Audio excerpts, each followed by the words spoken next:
आज से हम लोग शुरू करेंगे बीपीओ विलेज पंचायत ऑफिसर जो यूपी ट्रिपल पेट 2022 से एक वैकेंसी आई है। उसका नया सिलेबस ऐड किया गया पंचायती राज व्यवस्था जो 65 नंबर में आएगा। तो आज से हम लोग इसकी क्लास शुरू करेंगे। विश्वास मानिए जितने हार्डवर्क के साथ हम पढ़ाना शुरू कर रहे हैं, अगर उतने हार्डवर्क के साथ आप मेरा साथ देंगे तो सिलेक्शन से कोई रोक नहीं पाएगा। आप 10 नंबर का टॉपिक है जो आज हम पढ़ेंगे, पंचायती राज व्यवस्था का इतिहास तथा उसके संबंध में संवैधानिक उपबंध। ये पहला टॉपिक है, 10 नंबर में आएगा। और उत्तर प्रदेश की परियोजनाएं 20 नंबर में आएंगी। ऐसे ऐसे करके सारा टॉपिक है जो कवर किया जाएगा। तो ठीक है, क्लास को शुरू करते हैं। क्लास शुरू करने के लिए आपको थोड़ा मोटिवेट होना चाहिए। मोटिवेट करने के लिए मैं 2 लाइन बोलता हूँ जो बहुत ज़रूरी होता है मोटिवेशन। क्लास शुरू करने से पहले थोड़ा मोटिवेट होगे तभी कनेक्ट कर पाओगे। जो कभी संघर्ष से परिचित नहीं होता, जो कभी संघर्ष से परिचित नहीं होता, इतिहास गवाह है कि वो कभी चर्चित नहीं होता। ठीक है, क्लास शुरू करते हैं हम लोग। स्थानीय स्वशासन के नाम में स्वशासन जुड़ा है। स्वशासन मीन्स होता है स्वयं का शासन। स्वयं का शासन मतलब जनता का जनता के लिए, जनता का जनता द्वारा जनता के लिए शासन। ये क्या होता है? लोकतंत्र होता है। इसको तो आप लोग जानते हैं, बहुत फेमस कोट है। कौन बोला है ये बताइए आप कमेंट करके, कौन बोला है। तो ये टॉपिक है स्थानीय स्वशासन। लोकल गवर्नेंस क्या होती है, इसकी परिभाषा देखिए। इसकी परिभाषा कुछ इस तरह है, ऐसे व्यक्ति जिनका मतदाता सूची में नाम हो वो उस स्थान के मूल निवासी कहे जाएंगे एवं उन्हीं निवासियों द्वारा अपने किसी विशेष क्षेत्र के शासन व्यवस्था को संचालित किया जाना स्थानीय स्वशासन कहलाता है।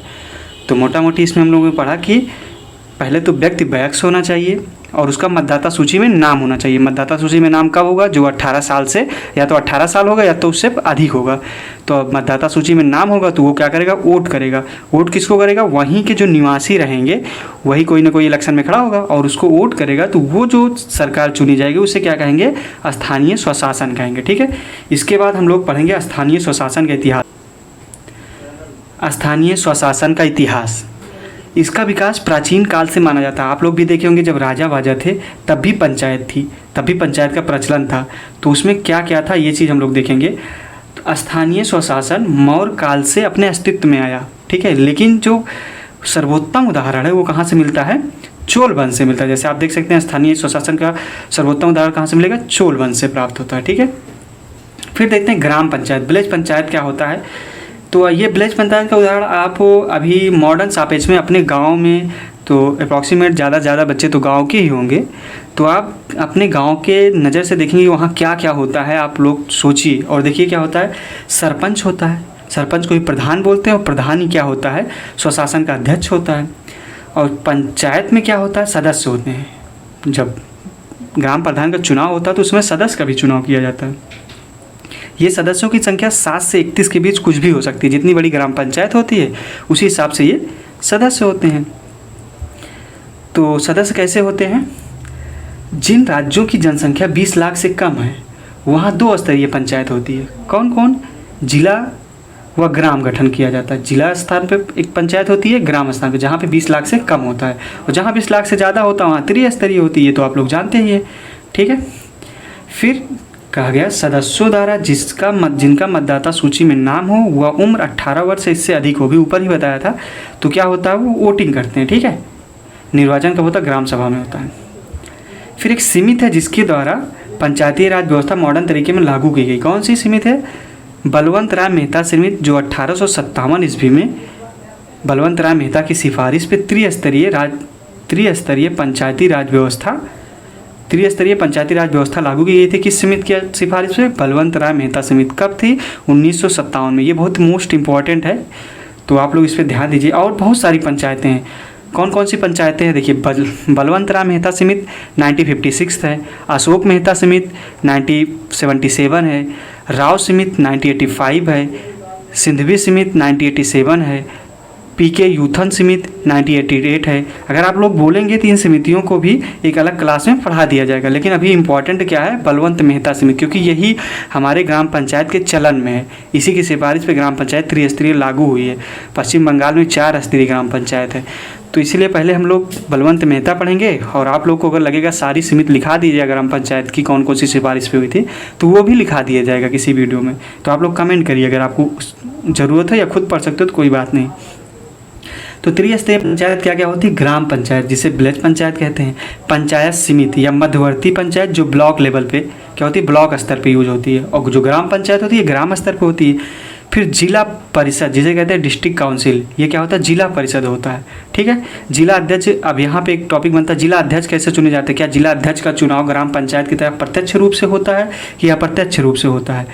ग्राम पंचायत में ग्राम प्रधान का चुनाव प्रत्यक्ष रूप से होता है, लेकिन जिला पंचायत के अध्यक्ष का चुनाव अप्रत्यक्ष रूप से होता है। ये सारी बातें भी आगे आपको बताई जाएंगी, पेशेंस बना के पढ़ते रहिए और समझते रहिए, देखेंगे कि आप बहुत बेहतर कंटेंट आपको दिया जा रहा है और आप बहुत अच्छा करेंगे। तो इस क्रम में हम लोग देखते हैं ग्राम पंचायत। अभी क्या पढ़ रहे थे?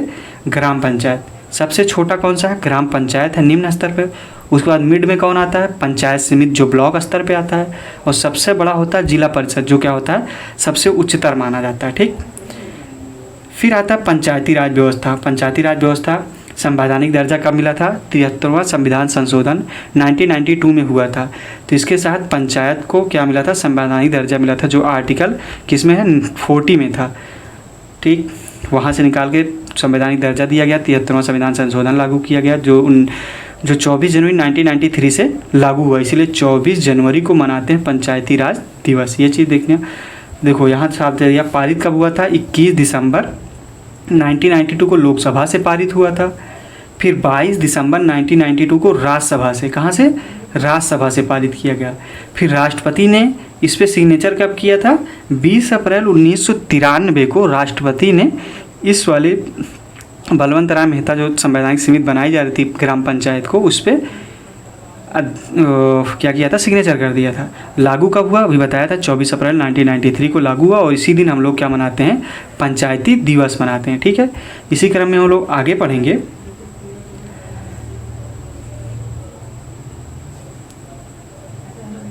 आगे क्या है? संविधान में जोड़ा गया भाग 9 में, जो आर्टिकल 40 में जो दिया गया था उससे निकाल के कहाँ जोड़ा गया? ये भाग 9 में जोड़ा गया। अनुच्छेद कौन कौन सा है? ये थोड़ा देखोगे, अनुच्छेद कौन कौन सा है बताओ जल्दी से, आप लोग भी पता होगा, पढ़े होंगे संविधान। अनुच्छेद भाग 9 अनुच्छेद 243 से 243 ओ तक जोड़ा गया। ठीक, अनुसूची कौन सी है? 11वीं अनुसूची है, और 11वीं अनुसूची में विषय कितने हैं? 29 विषय। और 12वीं अनुसूची में कितने विषय हैं? ये कमेंट करके बताओ आपको। उसमें राष्ट्रपति कौन था? ये बहुत इंपॉर्टेंट क्वेश्चन है कि जब ये त्रिस्तरीय ग्राम पंचायत लागू हो रही थी, ऐसे संवैधानिक दर्जा दिया जा रहा था, तो उसमें राष्ट्रपति कौन था? डॉक्टर शंकर दयाल शर्मा थे।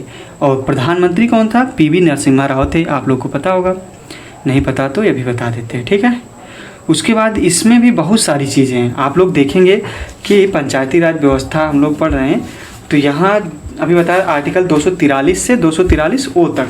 अब 243 ओ में क्या क्या है ये भी हम लोग पढ़ेंगे। ठीक है, अब यहाँ तो हम बहुत ज़्यादा बता देंगे तो वीडियो बहुत लंबा हो जाएगा, इसीलिए हम थोड़ा सा जो इम्पोर्टेंट है वो लिखा गया है, और जो इम्पोर्टेंट नहीं है वो आप ऐसे सुन लीजिए, और अपनी कॉपी में अगर लिखना चाहे तो लिख लीजिए।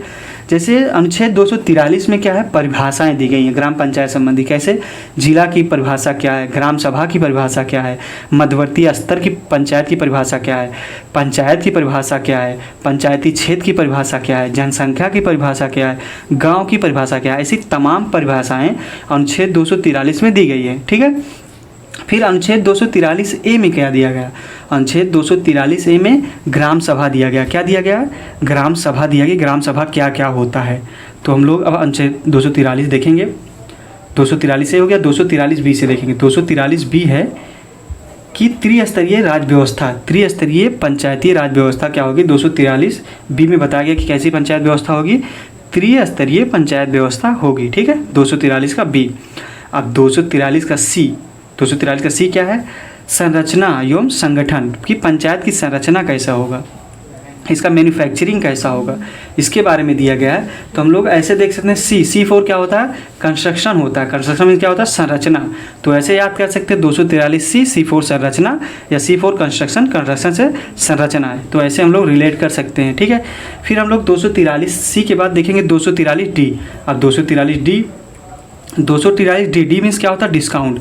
डिस्काउंट से हम लोग सोचते हैं डिस्काउंट से हम लोग जोड़ सकते हैं आरक्षण को। आरक्षण किसको दिया गया पंचायत में? ST को। कितना दिया गया? 33% का आरक्षण दिया गया है ग्राम पंचायत में। ये चीज़ ध्यान देना, ठीक है। डी से रिलेट कर लोगे कि नहीं रिलेट कर पाओगे? रिलेट कर लेना ज़रूर से ज़रूर। अब डी के बाद आता है यफ। यफ में क्या है ये देखेंगे थोड़ा सा हम लोग। यफ में है पंचायती राज की अयोग्यता। क्या है? पंचायती राज की अयोग्यता। ये चीज़ थोड़ा देखना, ठीक। एफ हो गया, ये है पंचायती राज की अयोग्यता। फिर यफ के बाद आता है जी, जो इसमें लिखा नहीं है वो हम लोग जानते हैं पंचायतों की शक्तियों का प्राधिकार एवं उत्तरदायित्व है। जी में क्या आएगा? पंचायतियों की शक्तियों का प्राधिकार। जी उसके लिए बोला जाता है जिसका क्या होता है? पावर होता है। पावर मीन्स शक्ति, तो ऐसे रिलेट कर सकते हैं। जी में क्या है? शक्ति है। ई से क्या हो? ईयर जोड़ोगे। ईयर में क्या आएगा? ईयर मीन्स क्या होता है? कार्यकाल। मतलब पंचायत का कार्यकाल कितना होता है? पंचायत में पंचायत का कार्यकाल कितना होता है? 5 वर्ष होता है। ये आप सबको पता होगा। ई के बाद क्या आता है? हम लोग आई देखेंगे। आई में क्या क्या है? आई में I means income. Income means राज्य वित्त आयोग। राज्य वित्त आयोग किस में दिया गया है? 243 आई में दिया गया है, ठीक। कौन गठन करता है ये चीज़ कमेंट करके बताओ आप लोग, थोड़ा सा दिमाग लगा के। और इसका चुनाव कौन कराता है? 243 के में दिया गया चुनाव। चुनाव राज्य निर्वाचन आयोग कराता है, वो भी किसकी आज्ञा पर बताओ? हाँ, तो कराता है राज्यपाल की अनुमति से, ठीक है। राज्य निर्वाचन आयोग। ये हो गया कि 243 में कितने कितने इंपॉर्टेंट अनुच्छेद थे, ये सब के बारे में बता दिया गया। हम लोग नेक्स्ट देखेंगे क्या है। तो आप लोगों को समझ में आ रहा है कि नहीं आ रहा? धीरे धीरे पढ़ेंगे और बहुत अच्छे तरीके से। तभी बताया था 4 स्तरीय पंचायत व्यवस्था कहाँ लागू है? पश्चिम बंगाल में लागू की गई है। तो ऐसे राज्य जहाँ पंचायती राज व्यवस्था नहीं है उसका शॉर्ट फॉर्म हम लोग बना लिए हैं। क्या क्या है? मेमिन। इसका शॉर्ट फॉर्म क्या है? मेमिन। जहाँ पंचायती राज व्यवस्था है ही नहीं, उनको ज़रूरत ही नहीं, क्योंकि राज्य इतना छोटा है, 20 लाख से भी कम आबादी होगी।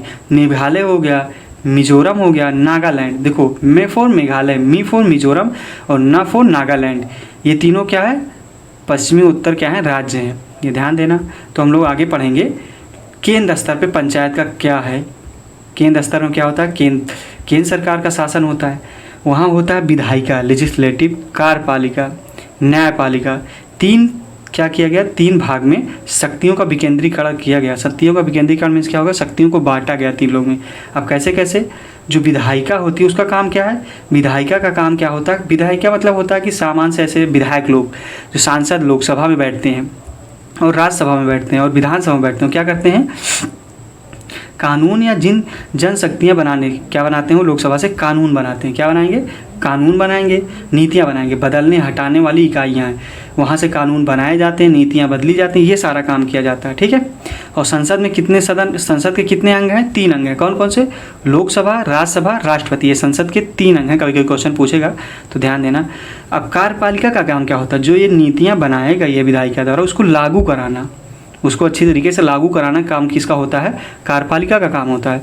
और न्यायपालिका का काम क्या होता है? जुडिशरी, मतलब न्याय करना, कि कुछ गलत हो गया तो उसके विषय में न्याय करती है। तो यहाँ तक समझ में आ गया। अब देखते हैं कार्यपालिका। अभी बताया था कि कानून का क्रियान्वयन करने की वाली इकाई है, मतलब जो कानून बनेगा विधायिका द्वारा उसको लागू कराएगा। अभी बताया था ऊपर। नीतियों, नियमों और कायदों कानून को लागू करे, ठीक है। मंत्रिपरिषद और राष्ट्रपति, उनके द्वारा नीतियाँ लागू की जाएंगी। न्यायपालिका, अभी बताया था, न्यायपालिका क्या करती है? कानून की व्याख्या करती है या विवादों का निपटारा करती है।